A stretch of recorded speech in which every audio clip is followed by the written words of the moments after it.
अब सुनिए, मुबाहिले के नाम पर ये एक्सेप्ट करके हीरो बन रहा था अपनी कौम में और मुझे कह रहा है मैदान छोड़कर भाग रहा है। मैं इससे कहता हूं, आप सबको मालूम है ना, चंद दिन कबल ये दिल्ली के प्रेस क्लब ऑफ इंडिया में बैठ करके जहर उगल रहा था, हुजूर पाक सल्लल्लाहु अलैहि वसल्लम की शान में गालियां बक रहा था। आज इसको याद आ गया ये लोकतांत्रिक देश है।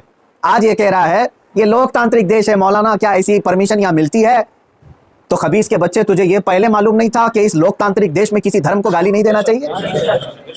मलून नाजायज औलाद, तुझे ये नहीं मालूम कि लोकतांत्रिक देश में किसी धर्म को गाली नहीं दी जाती? जब तू देश के सारे संविधान का उल्लंघन करके जहर उगल सकता है, प्रेस क्लब ऑफ इंडिया में तुझे परमिशन दी जा सकती है, तो इस मुबाहिले की परमिशन क्यों नहीं मिलती?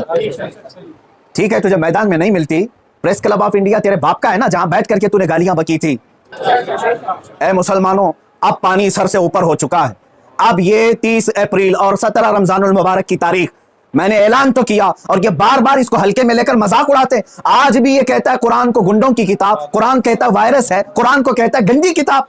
कहां मर गया तुम्हारा जमीर? कहां मर गया?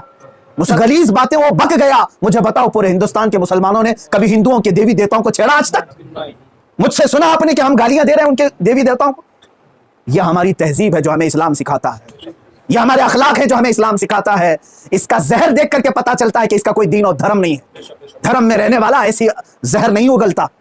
मैं हिंदुओं से भी कहता हूं, ये हिंदुओं को बदनाम करने के लिए निकला हुआ है, ये माल का पुजारी है, राजनीति खेलने के लिए ये मेरे नबी को इस्तेमाल कर रहा है, राजनीति के लिए इस्लाम को इस्तेमाल कर रहा है। हद हो गई मेरे अजीजों। मैं हुकूमत से कहता हूं, अगर तुम्हें दुश्मनी है ना मुसलमानों, लो हम सब की जाने और मार डालो, हमारे नबी पर ना भोंको, इस्लाम के खिलाफ आवाज ना उठाओ। मुसलमानों, मैं अब आपसे कहता हूं, इस तारीख को मेरे 3 ही ऐलान होंगे, मुझे पहुंचने दिया जाए, मुझे पहुंचने दिया जाए। उससे पहले अगर गवर्नमेंट या इनके कोई भी दबाव में आकर के अरेस्ट करते हैं, उसी दिन समझ जाना है मुसलमानों, इस्लाम की फतह हो चुकी है। समझ जाना, मैं अगर अंदर होता हूं तो लाखों मुसलमानों के अंदर का ईमान बाहर आ जाएगा इंशाअल्लाह अज़ीज़। ये एक बात याद रख लेना। दूसरी बात, अगर इस तारीख से पहले हुकूमत इसे अरेस्ट नहीं करती, जो रोजाना आज तक खुलेआम इस तरह की गुस्ताखियां कर रहा है, हद हो गई, हद हो गई। यहां पर होम मिनिस्टर पर कोई टिप्पणी करे तो जेल में चला जाए, और ये मुसलसल 1.5 महीने से मुगल्लजात बक रहा है, पखाना उगल रहा है, और कोई कुछ नहीं करता, इसको पूछता तक नहीं इसको। और अगर इस तारीख तक या तो उसे अरेस्ट करे, या तो फिर इस तारीख को पूरे हिंदुस्तान भर के हर मुसलमान का कलेजा दहल जाना चाहिए, मशरिक से मगरिब तक, शुमाल से जुनूब तक। आप सुन लें, इसलिए कि अब यहां पर हमारी जमीन जायदाद का मसला नहीं है, ये मत समझ लेना या जमीन मांगने के लिए आ रहे हैं, हुकूक मांगने के लिए आ रहे हैं। अरे मियां, अब तो हमारे जड़ की बात आ गई है। और मुसलमानों, याद रख लो, अगर तुम्हारा यहां पर रसूल पाक की इज्जत सलामत नहीं है, तो फिर तुम्हारा जीना भी किसी काम का नहीं है। अब ये चाहते हैं ना, हम बाहर निकलेंगे तो वायलेंस हो जाएगा, फला हो जाएगा।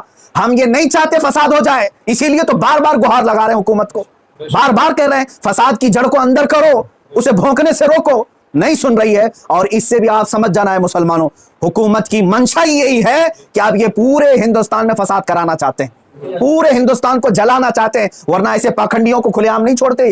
ये पूरी की पूरी प्लानिंग के साथ कर रहे हैं। इसलिए मुसलमानों, आज तुम्हारे इम्तिहान का वक्त है, आज तुम्हारे इम्तिहान का वक्त है। आज अगर तुम अपने घरों में चूड़ियां पहन करके बैठे रहे, याद रख लेना, बाद में आने वाली नस्लें तुम्हारे मुंह पर थूकेंगी, तुम्हारे कब्रों पर ईंट पत्थर मारेंगी, इसलिए कि ये नबी का गद्दार है। रसूल पाक पर भोंकने वाले को भी ये पूछ नहीं सका। तुम्हारी नस्लें बाद में तुम्हें याद करेंगी इस तरह से।